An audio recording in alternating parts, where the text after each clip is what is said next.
کیا لکھوں آج ماں باپ کی شان میں، جن کی عظمت لکھی رب نے قرآن میں، جن کے قدموں میں اللہ نے جنت رکھی، جن کے صدقے سے یہ زندگی ہے ملی، جن کے بارے دعائیں نمازوں میں ہیں، مرتبے جن کے واضح حدیث۔ الحمد لله نحمده ونستعينه ونستغفره ونؤمن به ونتوكل عليه ونعوذ بالله من شرور أنفسنا ومن سيئات أعمالنا من يهده الله فلا مضل له ومن يضلله فلا هادي له ونشهد أن لا إله إلا الله وحده لا شريك له ونشهد أن سيدنا ونبينا ومولانا محمدا عبده ورسوله ارسلہ بالحق بشیرا ونذیرا صلی اللہ تعالی علیہ وعلی آلہ واصحابہ وبارک وسلم تسلیما کثیرا کثیرا اما بعد قال اللہ تبارک وتعالی فی القرآن المجید فاعوذ باللہ من الشیطان الرجیم بسم اللہ الرحمن الرحیم وقضى ربك ألا تعبدوا إلا إياه وبالوالدين إحسانا إما يبلغن عندك الكبر أحدهما أو كلاهما فلا تقل لهما أف ولا تنهرهما وقل لهما قولا كريما واخفض لهما جناح الذل من الرحمة وقل رب ارحمهما كما ربياني صغيرا صدق الله مولانا العظيم وصدق رسوله النبي الأمين الكريم وقال النبي صلى الله تعالى عليه وآله وصحبه وسلم وَلَيَبِيتَنَّ أُنَاسٌ مِّنْ أُمَّتِي عَلَى عَشَرٍ وَبَتَرٍ وَلَهْوٍ وَلَعِبٍ قَدْ مُسِخُوا قِرَدَةً وَخَنَازِيرَ بِاسْتِحْلَالِهِمُ الْمَحَارِمِ وَأَكْلِهِمُ الرِّبَا وَشُرْبِهِمُ الْخُمُورِ وَقَطِيعَتِهِمُ الرَّحِمِ أو كما قال صلى الله تعالى عليه وسلم وقال تعالى في شأن حبيبه إجلالا وإكراما إن الله وملائكته يصلون على النبي يا أيها الذين آمنوا صلوا عليه وسلموا تسليما اللهم صل على سيدنا ومولانا محمد النبي الأمي وعلى آل سيدنا ومولانا محمد النبي الأمي الذي قرنت البركة بذاته ومحياه وتعطرت العوالم بطيب ذكره ورجاه. السلام علیکم ورحمۃ اللہ وبرکاتہ. بزرگان ملت، عزیزان محترم، اللہ جل شأنہ وعم نوالہ کا بے انتہا شکر ہے کہ اس نے ہمیں سرکار دو جہاں صلی اللہ علیہ وآلہ وصحبہ وسلم کے امت بابرکہ میں پیدا فرمایا، اور آج ہمیں سید الایام یوم جمعہ کے موقع پر ہمیں اپنے گھر جمع فرمایا. محترم بزرگ اور دوستو،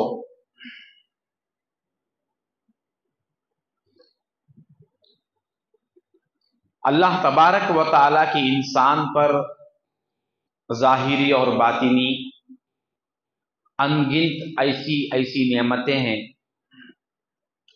انسان اپنی نادانی کی وجہ سے اس کو جان نہیں سکتا. اگر اللہ کی نعمتوں کو صحیح طریقے سے پہچانتا تو انسان کبھی نقصان نہیں اٹھاتا. اللہ تعالیٰ نے دنیا میں ہر اپنے انسان پر آنے والے مصیبت یا آفت کا توڑ خود بخود رکھا ہے. یہ اور بات ہے کہ انسان اس کو سمجھ نہیں سکتا. یہ اور بات ہے کہ انسان کے اللہ تبارک و تعالیٰ کے نہ جاننے کو ایک بہت ہی نادانی کے ساتھ اس کو دیکھا جا سکتا ہے. جیسے اللہ تبارک و تعالیٰ کی بہت بڑی نعمتوں میں سے ایک نعمت یہ ہے کہ اللہ انسان کو والدین کی ماں باپ کی دولت دیتا ہے. ماں باپ انسان کے لیے ایک عظیم الشان نعمت ہے. اس کا اندازہ ہم یوں کر سکتے ہیں کہ قرآن کریم میں جہاں اللہ تعالیٰ اپنی عبادت کی فرضیت کو بتایا، اس کے ساتھ دوسرا جو درجہ دیا ہے وہ ماں باپ کے ساتھ حسن سلوک، اچھا برتاؤ کرنے کا ہے. اللہ نے ارشاد فرمایا وَقَضَى رَبُّكَ، یہ اس کا آغاز بھی بڑے انوکھے انداز سے فرمایا۔ قضا کا مطلب ہے کہ فیصلہ ہے، یہ اللہ کا حتمی اور اٹل فیصلہ ہے۔ اللہ تبارک و تعالیٰ قرآن کریم میں کسی حکم کو بیان کرنا ہے تو ویسے ہی حکم دے دیتا اللہ، یہ کرو یہ مت کرو، یہ اللہ کا حکم، خود اس کا آرڈر ہے، اس کا فیصلہ ہے۔ مگر پھر اللہ تعالیٰ الگ سے کسی حکم کے بارے میں فیصلے کا لفظ استعمال کرنا، یہ اس بات کی دلیل ہے کہ یہاں اللہ تبارک و تعالیٰ ایک خاص فیصلے کی طرف اشارہ کر رہا ہے کہ اے انسان، اللہ کے احکام کو بطور فیصلہ قبول کرنا تو چھوڑ دیا ہے، لہذا اللہ کے احکام کو اللہ کا فیصلہ سمجھ۔ اب یہاں یہ جو آیتیں ہیں جس میں اللہ نے والدین کے بارے میں، ان پر حسن سلوک کے بارے میں ارشاد فرمایا، اس کا آغاز ڈائریکٹ اللہ تعالیٰ والدین کے، ماں باپ کی خدمت اور ان کے ساتھ حسن سلوک سے شروع کرنا تھا۔ ٹاپک تو یہ اللہ تعالیٰ بتانا چاہ رہا ہے، لیکن اس کا آغاز اللہ تعالیٰ اپنی عبادت سے کر رہا ہے۔ یہ بات خوب غور کرنے کی ہے، قرآنی سیاق و سباق، قرآن کا جو کانٹیکسٹ ہے وہ بہت زیادہ معنی رکھتا ہے۔ یہ جو آیتیں ماں باپ کے احترام میں، حسن سلوک میں اللہ نے اتارا ہے، ڈائریکٹ اس مضمون کو، اس سبجیکٹ کو اللہ ویسے ہی شروع کر دینا تھا، مگر سبجیکٹ ہے والدین کی خدمت، مگر اس کا آغاز ہو رہا ہے اپنی عبادت کے ساتھ، یہ بتانے کے لیے کہ ہماری عبادت کائنات میں تمہارے لیے سب سے اہم چیز ہے۔ اس کے بعد اگر کوئی مسئلہ، اس کے بعد کوئی اور فیصلہ، اس کے بعد کوئی اور حکم تمہارے لیے ہے تو وہ تمہارے ماں باپ کے ساتھ حسن سلوک ہے۔ یہ بتانے کے لیے اللہ تعالیٰ اس کا آغاز یہاں سے کیا، وَقَضَى رَبُّكَ أَلَّا تَعْبُدُوا إِلَّا إِيَّاهُ وَبِالْوَالِدَيْنِ إِحْسَانًا۔ والدین کے ساتھ یہاں ایک لفظ استعمال فرمایا اللہ نے کہ اچھا برتاؤ کرو۔ احسان کا لفظ احسان کرنا نہیں ہے، بلکہ مہربانی اور نرمی اور قربانی، یہ جتنے بھی نفع پہنچانے والی چیزیں ہیں اس میں اعلیٰ درجے کو بیان کرنے کے لیے احسان کا لفظ عربی میں استعمال ہوتا ہے۔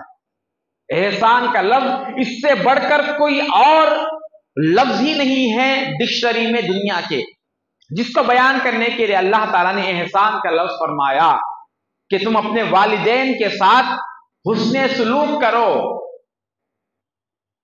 اما یبلغن عندک الکبر احدہما، ان دونوں میں سے کوئی ایک تمہیں مل جائے، کوئی ایک بڑھاپے میں تم کو مل جائے، او کلاہما، یہ دونوں کے دونوں بڑھاپے میں آ جائے، فلا تقل لہما اف، ان کو اف تک مت کہو۔ اف کا مطلب ہے جس طرح ہم بیزار ہو کر منہ کہہ کے اپنے منہ کو پھیر لیتے ہیں، اس کو عربی میں بغیر لفظ کے اپنے غصے کو ظاہر کرنا، ناراضی کو ظاہر کرنے کے لیے جو لفظ استعمال ہوتا ہے عربی میں، اس کو اف کے لفظ سے اللہ نے استعمال کیا۔ فلا تقل لہما اف، ان کو اتنا تک بغیر، اب لفظ کے ساتھ کسی ماں کو، باپ کو کوئی بچہ تکلیف دے رہا ہے تو وہ لفظ کے ساتھ تکلیف دینا، گالی دینا تو اس کا تو بہت بڑا گناہ ہے۔ بغیر لفظ کے بھی ناراضگی والی آواز اپنے زبان سے نکلنا یہ بھی حرام ہے۔ گالی دینا یہ کتنا بڑا جرم ہوگا، ڈانٹنا، ڈپٹنا، سختی سے بات کرنا، تکلیف والا کوئی بھی لفظ ہو، یہاں سے تکلیف پہنچانے والا کوئی بھی لفظ ہو، ماں باپ کے بڑھاپے میں یا کسی بھی وقت ان کو استعمال کرنا یہ سخت ترین گناہ ہے، اللہ تعالیٰ بتا رہا ہے۔ یہ ایک انسان کی عجیب نعمت ہے اللہ تعالیٰ کے اوپر۔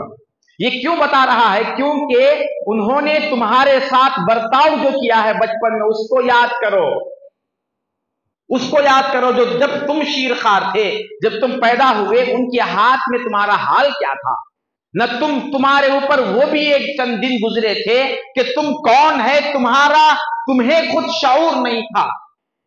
انسان جو پیدا ہوتا ہے اس کو خود معلوم نہیں ہوتا کہ میں بھی ہوں۔ 2 سال تقریباً عرصہ، 3 سال کا عرصہ گزر جاتا ہے۔ ہماری زندگی کے حالات دیکھیں، ہمیں کب سے شعور معلوم ہوا، اپنی زندگی کے حالات ہم کب سے معلوم کرنے والے بنے۔ ایک عمر سے تو جیسے پیدا ہوئے، پیدا ہونے کا جو سچویشن ہے، کیا کوئی انسان اس کو یاد رکھ سکتا ہے؟ کسی کو یاد ہے؟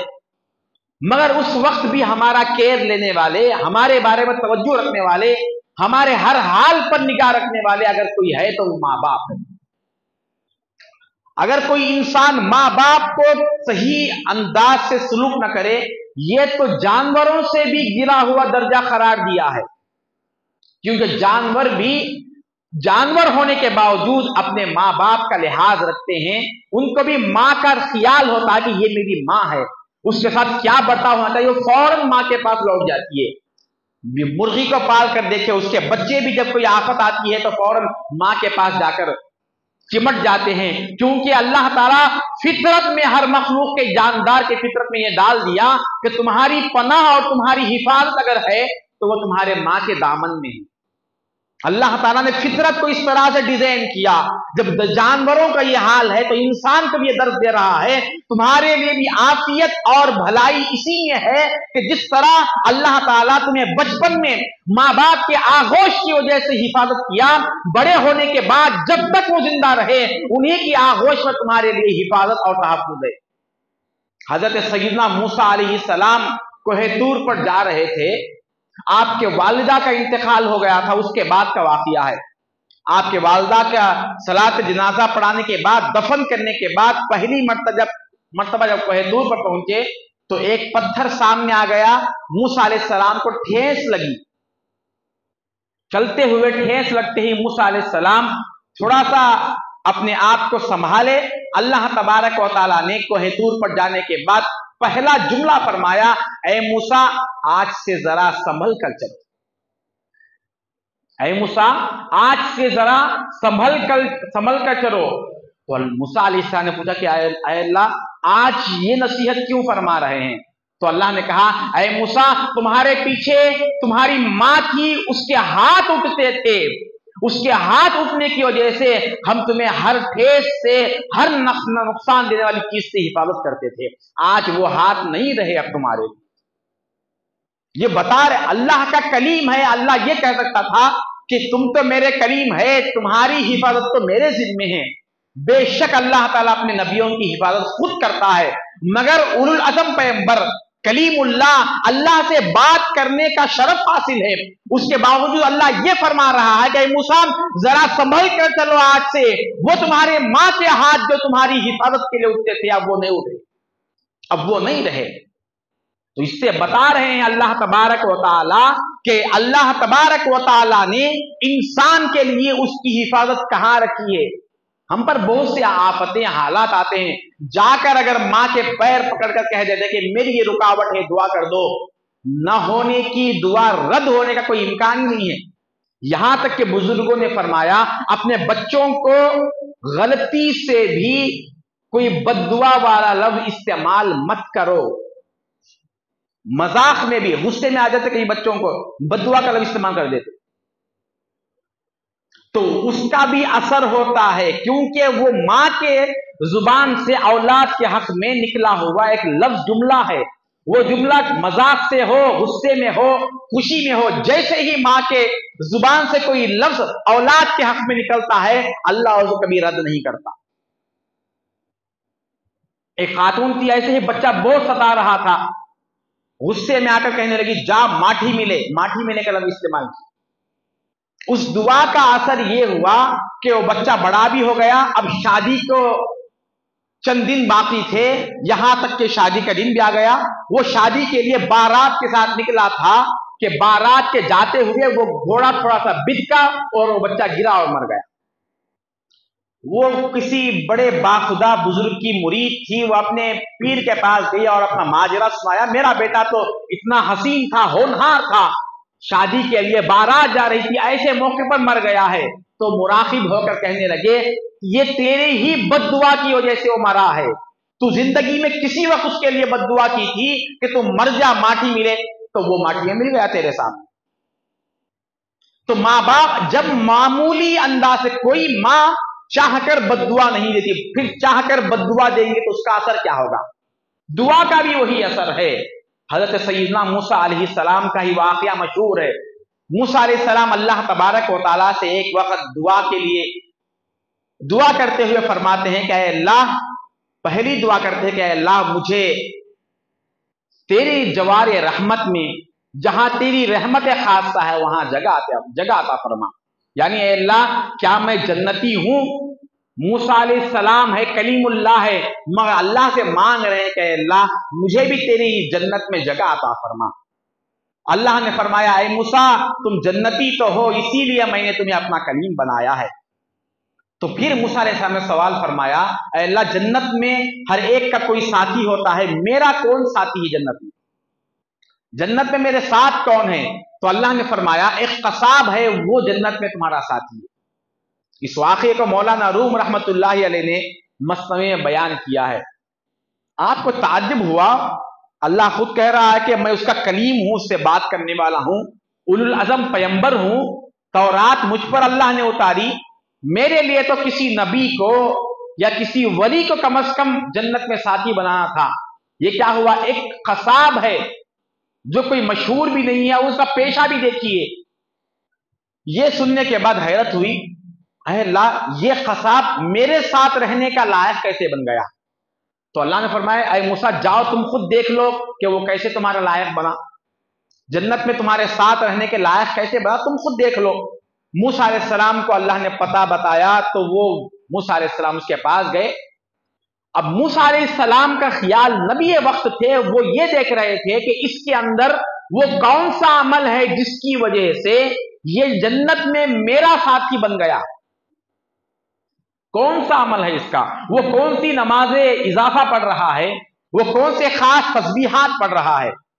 یہ ہم پہلے سوچتے نا، کوئی بڑی تسبیح ہونا، بڑی عبادت ہونا، کوئی خاص عبادت کرنے والا ہے، بہت اچھا ظاہر میں تقوی پرہیزگار ہے، مگر اللہ تبارک و تعالیٰ کا احسان دیکھیے، ایسے بڑی بڑی عبادتیں ہر بندہ نہیں کر سکتا، مگر اللہ تعالیٰ نے چھوٹی چھوٹی عبادتوں میں یعنی چھوٹے چھوٹے عمل اور برتاؤ میں اللہ تعالیٰ نبیوں ولیوں جیسا عمل رکھ دیا. ایک قرآن پڑھنے سے ساری زندگی بغیر ناغا کیے کہ قضا کیے کہ تہجد پڑھنے والے اس مقام پر پیچھے ہو جاتے ہیں جہاں حقوق العباد اللہ کے بندوں کا لحاظ رکھنے والے آگے نکل جاتے ہیں. اب موسیٰ علیہ السلام یہ سوچ کر اس کو دیکھنے کے لیے بیٹھ گئے. صبح سے جیسے ہی وہ دکان کھول کے بیٹھ گیا، گوشت لے کے آیا اور لوگ آتے گئے، گوشت بیچتا گیا. وہ سارا دن دیکھ رہے تھے، اس کے زبان سے اللہ نہیں نکلا. شام تک دیکھتے رہے کہ کوئی خاص ورد نہیں ہے، کوئی خاص کلمہ نہیں پڑھ رہا ہے، کوئی خاص عبادت نہیں ہے. آخر کون سا عمل ہے جو یہ جنت میں میرے برابر کا مطلب یہ موسیٰ کے درجے پر ہے.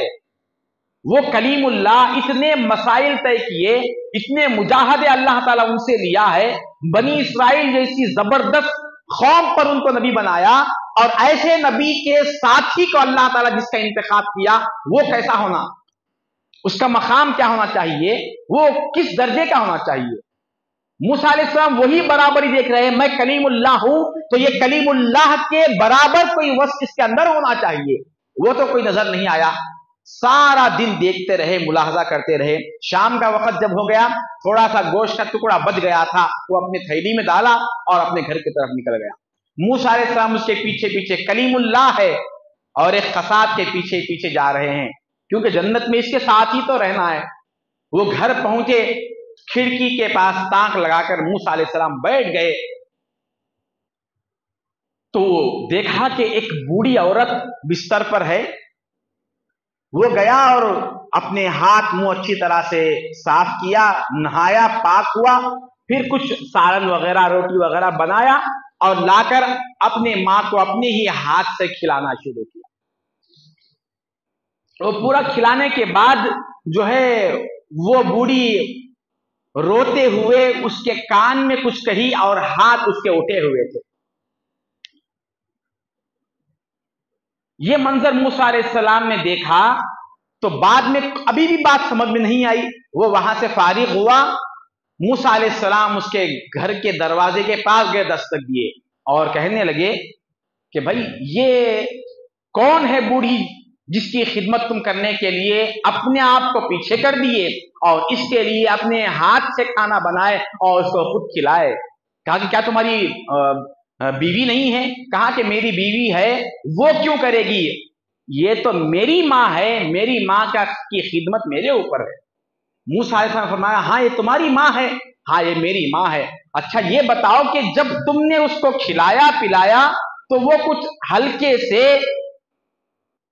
ہچکچاتے ہوئے لہجے میں کچھ کہہ رہی تھی، وہ کیا ہے؟ تو اس نے کہا خصاب نے خیر حضرت چھوڑیے، آپ کوئی بزرگ معلوم ہو رہے، اس کے الفاظ کا کوئی دھیان مت دیجیے، وہ تو پاگل ہے. کہا کہ بتاؤ تو صحیح کہ وہ کیا کہہ رہی تھی؟ کہا کہ وہ یہ کہہ رہی ہے، آج نہیں ہر دن یہی کہتی ہے، جب بھی میں اپنے بازار سے آتا اس کی خدمت سے فارغ ہوتا تو وہ صرف میرے خدمت کے عوض میں یہ کہتی کہ اللہ تجھے جنت میں موسیٰ کا ساتھی بنا دے، اللہ تجھے جنت میں موسیٰ کا ساتھی بنا دے.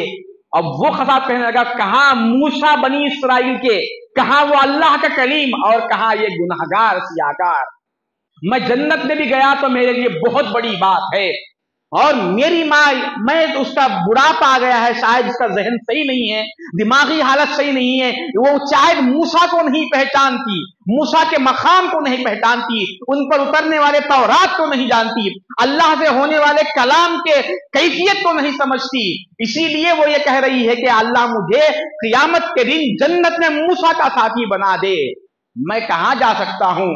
موسیٰ علیہ السلام رو پڑے، کہنے لگے اے وہ خصاب، تیری ماں نے سچ کہا، وہ تو قیامت کا دن ہوگا. تیری ماں نے تیرے حق، اللہ نے تیری ماں کے اس دعا کو تیرے حق میں قبول کر دیا، اور وہ جو موسیٰ قیامت کے دن جنت میں تیرا ساتھی ہوگا آج تیرے سامنے حاضر ہے. آج تیرے سامنے حاضر ہو موسیٰ، قیامت کے دن تو میرا ساتھی ہوگا. اس عمل کی وجہ سے میں صبح سے دیکھ رہا تھا کہ تیرے اندر وہ کون سا عمل ہے. ارے تیرے پاس نہ تو تقویٰ ہے، نہ تیرے پاس عبادت کی کوئی توفیق ہے، نہ تیرے پاس کوئی ایسی تسبیح اور کلمہ ہے جو تجھے موسیٰ کے برابر جنت میں کر دے. مگر اس ماں کے دعا میں وہ تاثیر تھی کہ تجھے اللہ تعالیٰ نے موسیٰ کا ساتھی بنا دیا. کاش میری ماں بھی زندہ ہوتی. اب موسیٰ علیہ السلام فرما رہے ہیں کاش میری ماں بھی زندہ ہوتی، میں دیکھتا کہ ماں کی خدمت میں اللہ تبارک و تعالیٰ کیا کیا نعمتیں اور دولتیں رکھا ہے. دوستو یہ آج کا دور ہے. سرکار دو عالم صلی اللہ علیہ وسلم نے ارشاد فرمایا، حضور سے سوال کیا کسی اعرابی نے آ کر، یا رسول اللہ قیامت کب قائم ہوگی؟ کہ قیامت کب قائم ہوگی؟ حضور نے فرمایا جب ماؤں کے ساتھ بدتمیزی کی جائے گی، ان کے حق پامال کیے جائیں گے، ان کو گالی گلوچ کی جائے گی، ان کے ساتھ ناانصافی ہوگی، ان کی خدمت کو اپنے اولاد بوجھ سمجھے گی. یہ قیامت کے اترنے کی علامتیں ہیں. سمجھو انتظار کرو کہ قیامت آئے گی. ایسے بھی لوگ ہم نے صاف دیکھا ہے. میں اپنے گاؤں کی بات کر رہا ہوں، ایک بستی کی. ماں کو مار کر باہر کر دیا ایک بیٹا، مار کے بیٹا کا، یہ کورونا سے چند دن پہلے کی بات ہے. مار کے مسجد کے پاس لے کے آیا، ہم مسجد کے پاس ٹھہرے ہوئے تھے، وہ ماں آ کے کہیں گے بچاؤ مجھے، بچا لو. کہا کہ کون ستا رہا؟ کہا کہ میرا بیٹا مجھے ستا رہا. وہی بیٹا تھا جب لوگ اس کو ستاتے تھے جس ماں کے پلوں میں جا کر چھپتا تھا، اور وہی ماں اس بیٹے سے ڈر کر دوسروں کے پاس پناہ لینے کے لیے آئی. کیا اگر وہ ماں سوچی ہوتی کہ میرے لیے وہ دن بھی آئے گا جو میرے پلوں میں چھپ رہا ہے، کل مجھے اس سے ڈر کے بھاگنا پڑے گا، اگر سوچتی تو وہ اس قابل بھی نہیں بنتا تھا. ہم نے اس کو سمجھایا بلا کر، کچھ اور ہمارے ساتھی تھے، بھائی ماں کا احترام سمجھ اس طرح نہیں کرنا چاہیے، مگر وہ سمجھا نہیں. اس کے بعد بھی ویسا ہی کرتا رہا. کرونا میں جب حالت ہوئی، سخت ترین بیمار ہوا، وائرس اس کو لگ گیا وہ کرونا. اب پھر وہی ماں آ کر کہنے لگی، کہا کہ میرے بچے کو جو ہے بہت زیادہ ہو گیا، بیماری بہت زیادہ ہو گئی، کوارنٹین میں ہے، اور بچنے کی بھی ڈاکٹر بھی قبول کرنے کے لیے تیار نہیں ہے، اس کو بہت پرسنٹیج بہت زیادہ ہو گیا. تو ہم نے کہا چھوڑو جانے دو، تمہیں مارتا ہی تو تھا، وہ تمہیں ستاتا تھا نا، چھوڑو، نہیں مر گیا تو اچھا ہے، ویسے تم کو پنشن وغیرہ آ جائے گا، ہم اس کا انتظام کر دیں گے، چھوڑ دو. وہ زندہ رہ کر کیا کرے گا؟ پھر تمہیں مارے گا. وہ ماں رو کر کہنے لگی، مولانا آخر بیٹا تو میرا ہی ہے، میں اس لیے نہیں آئی کہ وہ مر گیا ہے، وہ جو ہے بیمار ہے، اس کو لے کر جاؤ، میں اسی لیے آئی کہ کچھ پانی دم کر کے دے دو، شاید میرے بچے کو شفا ہو جائے۔ یہ ممتا ہوتی ہے ماں کی، یہ احسان ہوتا ہے اس کا۔ مارنے والا اس کے باوجود یہ حال ہے کہ وہ ابھی اپنے بیٹے کی خیر خوبی کو چاہ رہی ہے۔ تو عزیزان محترم، اللہ تبارک و تعالیٰ نے یہ ایک بہت بڑی نعمت دی ہے۔ ہم نے یا تو اپنے بیویوں کے حوالے کر دیا، گھروں میں جھگڑے یوں ہی ہوتے ہیں کہ بعض لوگ مرد ہیں اپنے بیویوں کو پریشر ڈالتے کہ اپنی ماں، میری ماں کی خدمت کر۔ یاد رکھیے، ہرگز بیوی پر ماں کی خدمت ضروری نہیں ہے۔ ہاں، وہ خوش نصیب اور خوش قسمت اور بہترین فطرت والی عورتیں ہوتی ہے جو اپنی ساس کو ماں سمجھ کر خدمت کرتی ہے۔ یہ جو اخلاق ہے، ماں باپ سے سلوک، ساس سسر سے ماں باپ ایسا برتاؤ، یہ ویسے ہی نہیں آتے، انسان کے اچھے فطرت ہونے کی علامت ہے۔ انتہائی بد فطرت والا انسان ہے، اس کو دیکھنا ہو تو آپ اس کو ولیموں کی دعوتوں میں اس کے کپڑوں کو مت دیکھیے، اس کو خوش پوشاک میں، سوٹوں میں مت دیکھیے، اس کو دیکھیے کہ وہ اپنے اوپر احسان کرنے والوں کے ساتھ کیا برتاؤ کر رہا ہے۔ جنہوں نے اس پر احسان کیا، پھر پلٹ کر وہ ان پر کیسے احسان کرتا ہے وہ دیکھیے۔ یہ تو یہ ہے، اس میں بچنے کا کسی کو بھی کوئی مسئلہ نہیں ہے کہ میری ماں ایسی ہے لہذا میں اس کے ساتھ بدسلوکی کر سکتا ہوں، کوئی راستہ اور کسی بھی اعتبار سے گنجائش نہیں ہے۔ حضرت سیدنا ابو ہریرہ رضی اللہ تعالیٰ عنہ مشہور جلیل القدر صحابی ہے، آپ ایمان لا لیے مگر آپ کی والدہ ایمان نہیں لائی، اور سرکار دو عالم صلی اللہ علیہ وسلم کی شان میں نازیبہ الفاظ بھی کہتی تھی۔ سرکار دو عالم صلی اللہ علیہ وسلم کی خدمت میں حاضر ہوتے ہیں اور کہتے ہیں، یا رسول اللہ، میری ماں ایمان نہیں لائی ہے اور آپ کے بارے میں اس طرح سے نازیبہ الفاظ کہتی ہے، اور مجھے یہ کہتی کہ بار بار وہاں کیوں جاتا ہے، میرے لیے کیا حکم ہے؟ حضور نے فرمایا، تمہاری ماں مشرکہ ہے تب بھی اس کی خدمت ویسے ہی واجب ہے جیسے مومن ماں کی خدمت واجب ہے۔ مومن ماں کی خدمت جیسے واجب ہے، اس کی خدمت مومن ہونے یا مسلم ہونے کی وجہ سے نہیں ہے، بلکہ ماں ہے، اللہ تبارک و تعالیٰ نے اس کے گود میں تم کو پیدا کیا، اس کے پیٹ میں جزء بدن بن کے تھے تم، لہذا اس کی خدمت چاہے وہ کیسا بھی برتاؤ کرے، تمہیں چاہیے کہ تم اس کے ساتھ اچھا برتاؤ کرو۔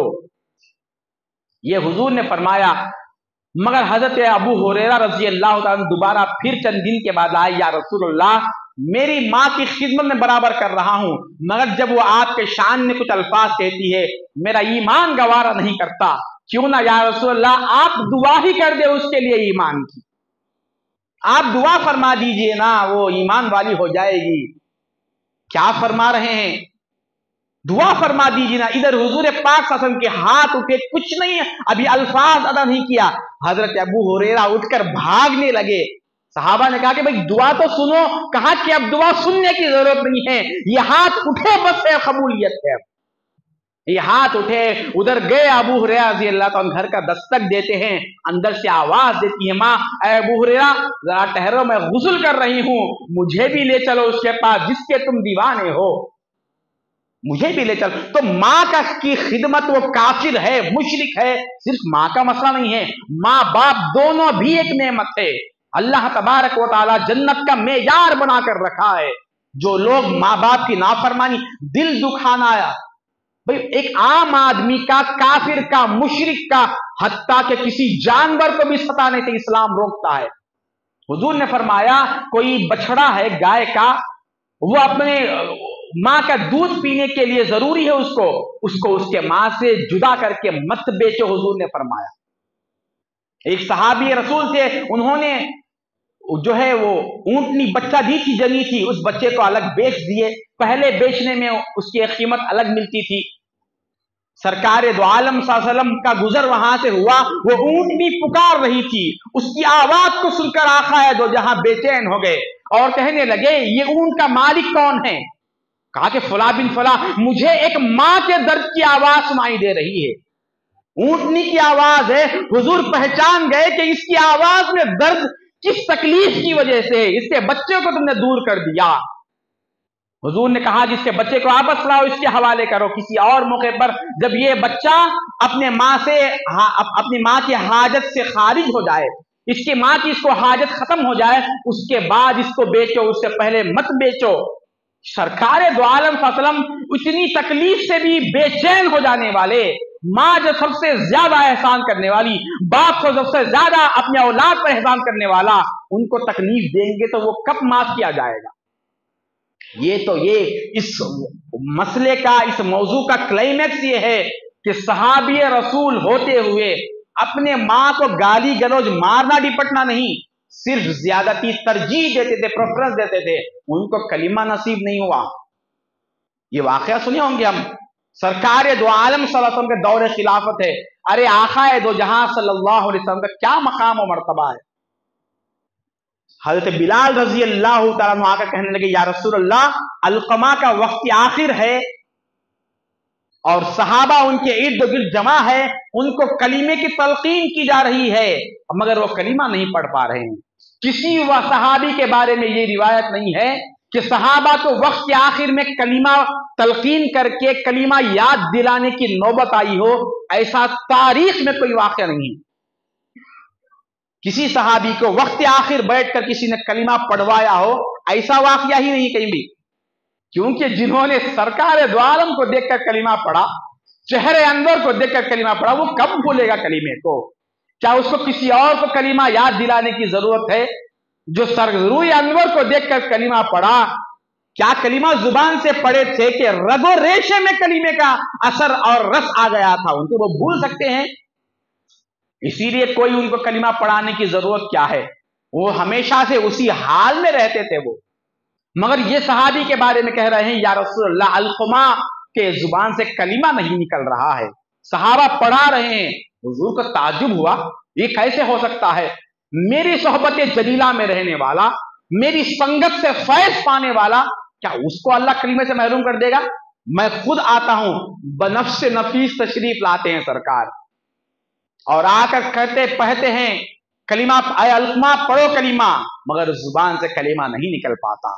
وہ رسول، وہ آخر الزماں پیغمبر کنکریوں پر توجہ ڈالتے تو کنکریاں کلمہ پڑھ لینے والی ایک اپنا ہی صحابی ہے، اپنا ہی غلام ہے، مگر حضور سامنے آ کے فرما رہے ہیں مگر کلمہ نہیں پڑھ رہے ہیں. سوچئے کون سا نازک مقام ہے. اب اس کا مطلب یہ ہے کہ اب اس کو کلمہ نصیب ہونے کے لیے کوئی گنجائش نہیں رہی جو ماں باپ کو ستایا ہے. حضور نے پوچھا کہ کیا بات ہے، کیوں کلمہ نہیں پڑھ رہے ہیں؟ حضور سمجھ گئے، فوراً کہا کہ کیا ان کی ماں زندہ ہے؟ کہا کہ یا رسول اللہ ہاں زندہ ہے. حضرت بلال کو کہا جاؤ اس کا پیغام بھیجو، یا میں خود اس کے پاس چلا آؤں یا وہ آئے گی، اگر چاہتی ہے تو میں خود اس کے پاس آؤں گا. کسی مسلمان کو ایمان پر خاتمہ کروانے کے لیے محمد رسول اللہ خود چل کر آ سکتے ہیں. پیغام بھجوایا تو ماں نے کہا سرکار کیوں تشریف لائے، میں خود آتی ہوں. وہ ماں وہاں پر حاضر ہو گئی اور کہنے لگی کیا مسئلہ ہے تمہارا بیٹے کا تمہارے ساتھ؟ کچھ کسی نے نہیں فرمایا.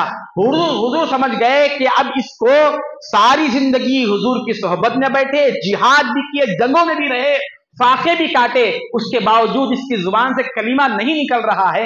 ایک ہی وجہ ہو سکتی ہے، یہ نافرمان ہوگا ماں کا، یہ دل توڑا ہوگا اپنی ماں کا. سمجھ اس کے سوا کوئی اور اس کی وجہ نہیں ہے. تو حضور نے فرمایا کہ کیا مسئلہ ہے، کیا برتاؤ تھا اس کا؟ تو ماں نے فرمایا کانا صائم اللیل، کانا صائم النہار وقائم اللیل. یا رسول اللہ یہ تو دن بھر روزہ رکھنے والا تھا، ایک دن آڑ ایک دن روزہ رکھنے کا معمول تھا. سنیے یہ کیا ہے، اور کوئی رات اس کی تہجد نہیں چھوٹتی تھی. یہ تو عبادت کے لحاظ سے میرا بچہ یہ ہے. کہا کہ پھر کلمہ کیوں نہیں میرا، یہ بتاؤ تمہارے ساتھ اس کا برتاؤ کیسا تھا؟ تو وہ خاموش رہ گئی. حضور نے پھر پوچھا اے ماں بتا، اس کے ایمان اور کفر کا مسئلہ ہے، اس کے جنت اور جہنم کے فیصلے کا وقت ہے، سچ بتا کہ اس کے ساتھ تیرے ساتھ اس کا برتاؤ کیا تھا؟